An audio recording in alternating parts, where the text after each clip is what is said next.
हाँ तो दोस्तों, आप लोग कैसे हैं। एक बार हम फिर हाजिर हैं सीटेट के दूसरे वीडियोस को लेकर के। पहला वीडियो में हम लोग बाल विकास एवं शिक्षण या शिक्षा शास्त्र यानी CDP, इससे हम लोग 10 क्वेश्चन देखे थे कि प्रीवियस ईयर्स में सीटेट में किस तरह के क्वेश्चंस पूछे जा रहे हैं और हम लोग एक माइंडसेट डेवलप करने का प्रयास कर रहे हैं। तो आइए उसी कड़ी को आगे बढ़ाते हैं। आज हम लोग 11वें प्रश्न से शुरू करेंगे और देखते हैं कि आज कितना प्रश्न हो पाता है। चलिए शुरू करते हैं। और शुरू करने से पहले आप सभी दोस्तों से गुजारिश है, जो भी दोस्त education for all YouTube channel को सब्सक्राइब नहीं किया है, सब्सक्राइब कर दें, बेल आइकन को प्रेस कर दें ताकि आपको बर वक्त वीडियोज़ मिल सकें। तो 11वां प्रश्न है दोस्तों, निम्न में से कौन सा बच्चे की मानसिक, सामाजिक, मनोवैज्ञानिक आवश्यकताओं के साथ संबंध नहीं है। यानी जो 4 पॉइंट दिया है नीचे, इस 4 पॉइंट में से कौन सा पॉइंट बच्चों की सामाजिक, मनोवैज्ञानिक आवश्यकताओं के साथ संबंध नहीं रखता। चलिए चारों पॉइंट को देखने का प्रयास करते हैं। पहला पॉइंट है संवेगात्मक सुरक्षा की आवश्यकता।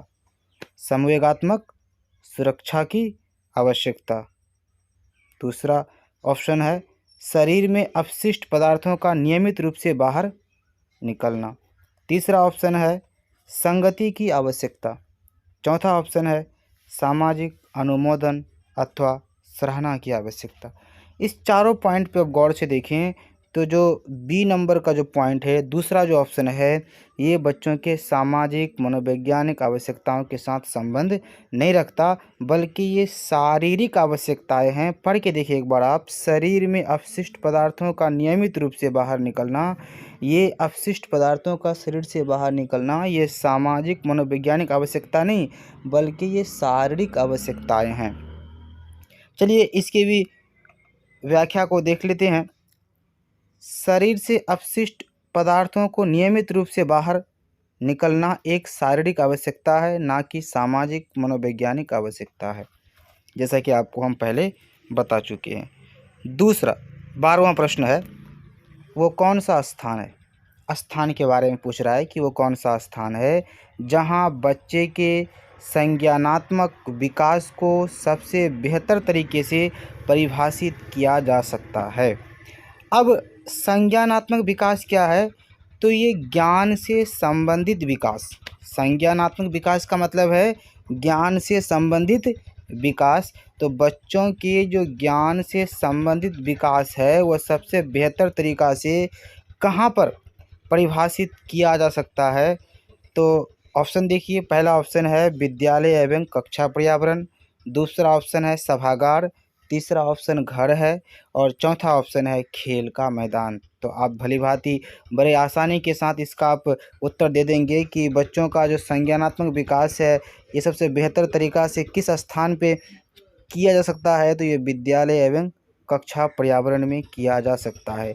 इसके भी एक्सप्लेनेशन को देख लेते हैं। विद्यालय एवं कक्षा पर्यावरण के द्वारा ही बच्चों के संज्ञानात्मक अर्थात ज्ञान से संबंधी विकास को सबसे बेहतर तरीके से परिभाषित किया जा सकता है, क्योंकि विद्यालय एवं कक्षा पर्यावरण ही एक ऐसा स्थान है जहां उस शिक्षार्थी यानी विद्यार्थी को ज्ञान संबंधी आवश्यकताओं और उसकी समस्याओं का निदान किया जा सकता है। चलिए आगे बढ़ते हैं अगले प्रश्न की ओर। 13वां प्रश्न है, इस प्रश्न को हम लोग देखते हैं।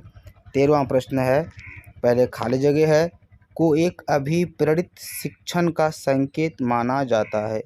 खाली जगह में आपको भरना है कि डैश को एक अभिप्रेरित शिक्षण का संकेत माना जाता है, यानी वो कौन सा चीज़ है जिसको संकेत के तौर पर माना जाता है कि कोई विद्यार्थी शिक्षा की ओर, पढ़ने लिखने की ओर अभिप्रेरित हो रहा है, यानी उसका मन अब लगने लगा है पढ़ाई लिखाई में। ये किस चीज़ को देख के, किस चीज़ को हम संकेत के रूप में मानेंगे। चारों ऑप्शन पर पहले देख लेते हैं कि चारों ऑप्शन में क्या कहा जा रहा है। पहला ऑप्शन है शिक्षक द्वारा दिया गया उपचारात्मक कार्य, यानी शिक्षक जो उपचारात्मक कार्य देंगे उसको अगर बच्चा कर रहा है तो क्या आप समझ पाएंगे कि ये बच्चों का क्या है, अभिप्रेरित शिक्षण है। दूसरा है विद्यार्थियों द्वारा प्रश्न पूछना। तीसरा जो ऑप्शन है कक्षा में एकदम खामोशी से रहना। चौथा है कक्षा में अधिकतम उपस्थिति। तो याद रखिए ये संकेत जो है ये बी नंबर संकेत है कि अगर विद्यार्थी आपको बिना डर भय का प्रश्न पूछ रहा है आपको, ठीक है, टॉपिक की ओर आपको सवाल कर रहा है, तो इसका मतलब है वो शिक्षण की ओर अभिप्रेरित है, ये उसका संकेत है। चलिए इसको भी देख लेते हैं। विद्यार्थियों द्वारा प्रश्न पूछना एक अभिप्रेरित शिक्षण का संकेत माना जाता है, क्योंकि अभिप्रेरक किसी भी व्यक्ति को व्यवहार करने के लिए शक्ति प्रदान करते हैं। छात्र अपने अधिगम संबंधी आवश्यकताओं को तभी प्राप्त कर सकता है यदि वो अभिप्रेरित है। अध्यापक छात्रों के पूर्व अनुभवों तथा विशेषकर रुचियों को प्रयोग में लाकर अधिगम के लिए अभिप्रेरित कर सकता है। आगे देखते हैं 14वां प्रश्न क्या है। निम्न में से कौन सा बुद्धिमान बच्चे का लक्षण नहीं है। एक बुद्धिमान बच्चे के अंदर कौन सा लक्षण नहीं होना चाहिए। पहला ऑप्शन, वह जो प्रवाहपूर्ण एवं उचित तरीके से संप्रेषण करने की क्षमता रखता है, यानी जो बुद्धिमान बच्चे हैं क्या वो प्रवाहपूर्ण एवं उचित तरीके से संप्रेषण करने की क्षमता रखता है। दूसरा ऑप्शन है वह जो अमूर्त रूप से सोचता है रहता है। तीसरा ऑप्शन है वह जो नए परिवेश में स्वयं को समायोजित कर सकता है। और चौथा और डी नंबर का जो ऑप्शन है वह जो लंबे निबंधों को बहुत जल्दी रटने की क्षमता रखता है। याद रखिए बुद्धिमान बच्चों के अंदर रटने की क्षमता जो है ये वो कोई लक्षण नहीं है। कोई अगर बच्चा लंबे लंबे निबंध को या किसी भी चीज़ को अगर रट करके याद रखता है, जल्दी याद कर लेता है, तो ये उसके बुद्धिमानी की लक्षण नहीं है। इसके भी एक्सप्लेनेशन को देख लेते हैं कि वे बच्चे जो किसी भी लंबे प्रश्न के ऊपर उत्तर को समझने की जगह उसे रटने की क्षमता रखते हैं। रटने से छात्र उसे हल करने की कोशिश तो करते हैं लेकिन उसे समझ नहीं सकते, जिससे उसे आगे के प्रश्नों में समस्या होगी। अतः रटना बुद्धिमान बच्चों का लक्षण नहीं है। 15वां प्रश्न, बच्चे दुनिया के बारे में अपनी समझ का सृजन करते हैं, इसका श्रेय डैश को जाता है। बच्चे दुनिया के बारे में अपनी समझ का सृजन करते हैं, इसका श्रेय डैश को जाता है। अब किसको जाता है श्रेय इसका कि बच्चे जो है दुनिया के बारे में अपनी समझ का सृजन करता है? तो इसका उत्तर है डी नंबर, प्याजे महोदय जो है, ये आपको याद रखने की ज़रूरत है कि जो प्याजे महोदय है उसका कथन है कि बच्चे दुनिया के बारे में अपनी समझ का सृजन करते हैं। देख लीजिए प्याजे के अनुसार बच्चे दुनिया के बारे में अपनी समझ का सृजन करते हैं, तो डी नंबर इसका उत्तर है। आगे बढ़ते हैं दोस्त। अगर आपको ये वीडियो अच्छा लगे तो अपने और दोस्तों में शेयर कर दीजिए जो सीटेट की तैयारी में लगे हुए हैं, ताकि इसका फ़ायदा उसे भी पहुँचे। चलिए 16वां प्रश्न देखते हैं। कृतिका अक्सर घर में ज़्यादा बात नहीं करती। कृतिका नाम की लड़की है, घर में ज़्यादा बात नहीं करती, लेकिन विद्यालय में वो काफ़ी बात करती है। ये क्या दर्शाता है? ये उसके अंदर किस क्वालिटी को दर्शाता है? चलिए पहले ऑप्शन पर एक नज़र डाल लेते हैं, फिर इस पर विचार करेंगे। ए नंबर का ऑप्शन है, यानी पहला ऑप्शन है शिक्षकों की मांग होती है कि बच्चे विद्यालय में खूब बात करें। बी नंबर का ऑप्शन है कृतिका को अपना घर बिल्कुल पसंद नहीं है। सी नंबर का ऑप्शन है उसके विचारों को विद्यालय में मान्यता मिलती है। और डी नंबर का ऑप्शन है कि विद्यालय हर समय बच्चों को खूब बात करने का अवसर देता है। तो आप इसका जो आंसर है वो सी नंबर होगा कि विचारों को विद्यालय में, यानी कृतिका के विचारों को विद्यालय में मान्यता मिलती है, इसलिए कृतिका विद्यालय में अधिक बात करती है। घर में उसके विचारों को कम मान्यता मिलती होगी, उसके विचारों को कम वैल्यू दिया जाता होगा, इसलिए वो घर में ज़्यादा बात नहीं करते। देखिए इसके भी व्याख्या को देख लीजिए। कृतिका अक्सर घर में कम बात तथा विद्यालय में अधिक बात करती है। उसका कारण ये हो सकता है कि घर में उसकी बातों को ज़्यादा मान्यता ना मिलती हो अपेक्षाकृत विद्यालय के, इसलिए वह विद्यालय में ज़्यादा बात करती है, घर में कम। आगे देखते हैं 17वां प्रश्न। 17वां प्रश्न है, एक शिक्षक को अपने विद्यार्थियों की क्षमता को समझने का प्रयास करना चाहिए। निम्नलिखित में से कौन सा क्षेत्र इस उद्देश्य के साथ संबंध है? यानी एक शिक्षक है, उसको चाहिए कि अपने विद्यार्थियों की क्षमता को समझने का प्रयास करे और फिर उसके अनुसार उसके ज्ञान को बढ़ाए, उसके ज्ञान को विकास करे, ठीक है, उसको पढ़ाए। तो ये किस क्षेत्र से संबंधित है? तो जाहिर सी बात है, पहला ऑप्शन है सामाजिक दर्शन, दूसरा ऑप्शन है मीडिया मनोविज्ञान, तीसरा है शिक्षा मनोविज्ञान और चौथा है शिक्षा समाज शास्त्र।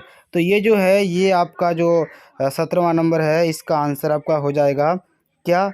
इसका आंसर हो जाएगा शिक्षा मनोविज्ञान। क्या हो जाएगा? शिक्षा मनोविज्ञान इसका आंसर हो जाएगा। एक्सप्लेनेशन देख लीजिए कि शैक्षिक परिस्थितियों में बालक के व्यवहार का अध्ययन करके शिक्षण अधिगम प्रक्रिया को सरल, सुगम तथा प्रभावी बनाने का विज्ञान है।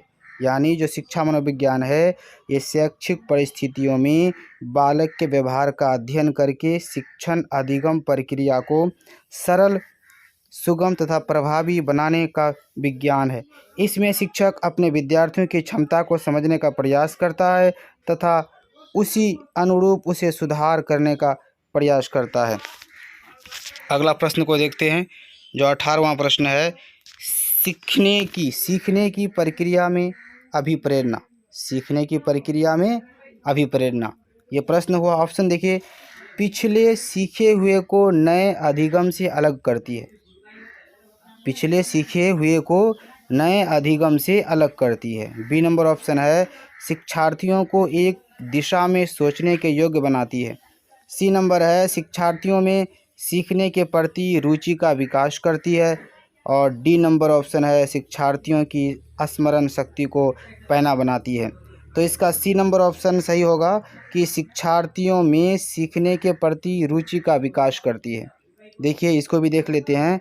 शिक्षण अभिप्रेरण पढ़ाई लिखाई संबंधी प्रक्रिया में विद्यार्थियों की भागीदारी की इच्छा के साथ उत्पन्न होने के लिए प्रेरित करती है तथा अभिप्रेरणा शिक्षार्थियों में सीखने के प्रति रुचि का विकास करती है। 19वां प्रश्न देख लेते हैं। 19वां जो प्रश्न है, शिक्षा के क्षेत्र में पाठ्यचर्या। शिक्षा के क्षेत्र में पाठ्यचर्या शब्दावली डैश की ओर संकेत करती है। अब डैश में क्या भरेंगे? तो पहला ऑप्शन है विद्यालय का संपूर्ण कार्यक्रम जिसमें विद्यार्थी प्रतिदिन अनुभव प्राप्त करते हैं।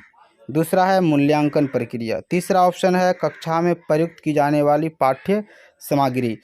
चौथा ऑप्शन है शिक्षण पद्धति एवं पढ़ाई जाने वाली विषय वस्तु। तो पाठ्यचर्या के अंतर्गत क्या आता है? ए नंबर का जो ऑप्शन है ये सही है कि पाठ्यचर्या के अंतर्गत विद्यालय का संपूर्ण कार्यक्रम आता है जिसमें विद्यार्थी प्रतिदिन अनुभव प्राप्त करते हैं। चलिए इसको भी देख लेते हैं कि शिक्षा क्षेत्र में पाठ्यचर्या शब्दावली विद्यालय के संपूर्ण कार्यक्रम जिसमें विद्यार्थी प्रतिदिन अनुभव प्राप्त करते हैं की ओर संकेत करती है। चलिए आज का 20वां प्रश्न है और संभवतः ये अंतिम प्रश्न होगा। निचली कक्षाओं में शिक्षण की खेल पद्धति मूल रूप से आधारित है। निचली कक्षाओं जो है उसमें शिक्षण की खेल पद्धति मूल रूप से आधारित है। पहला ऑप्शन है शिक्षण पद्धति के सिद्धांत पर। दूसरा ऑप्शन है विकास एवं वृद्धि के मनोवैज्ञानिक सिद्धांतों पर। तीसरा ऑप्शन है शिक्षण के समाजशास्त्रीय सिद्धांतों पर। और चौथा ऑप्शन है शारीरिक शिक्षा कार्यक्रमों के सिद्धांत पर। तो इसका जो सही ऑप्शन है वो बी नंबर है कि विकास एवं वृद्धि के मनोवैज्ञानिक सिद्धांतों पर, यानी निचली कक्षाओं में शिक्षण की जो खेल पद्धति मूल रूप से इस बात पर आधारित है कि विकास एवं वृद्धि के मनोवैज्ञानिक सिद्धांत पर आधारित है। देखिए इसके भी व्याख्या को देख लेते हैं कि निचली कक्षाओं में शिक्षण की खेल पद्धति मूल रूप से विकास एवं वृद्धि में मनोवैज्ञानिक सिद्धांतों पर आधारित है, क्योंकि छोटे बच्चों में सीखने, याद रखने और जानकारी का प्रतीक बनाने और समस्याओं को हल करने की क्षमता सामान्य स्तर पर होती है। इसलिए निचली कक्षाओं में शिक्षण की खेल पद्धति मूल रूप से विकास एवं वृद्धि के मनोवैज्ञानिक सिद्धांत पर आधारित होती है। दोस्तों इस वीडियो में इतना ही, बहुत जल्दी मिलते हैं, धन्यवाद।